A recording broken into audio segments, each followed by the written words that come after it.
وصفها بالتفاهات والسفاهات. السديس يشن هجوما لاذعا على مشاهير مواقع التواصل.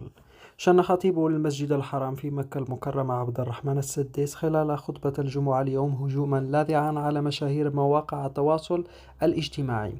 خاطب السديس المشاهير في الخطبة التي بثت قناة الإخبارية السعودية الرسمية مقاطع منها قائلا: لا تبحثوا عن الشهرة من أجل سراب خادع. وأضاف أن مشاهير التواصل اخترقوا أسرار البيوت وهمهم الشهرة مهما كلف الأمر.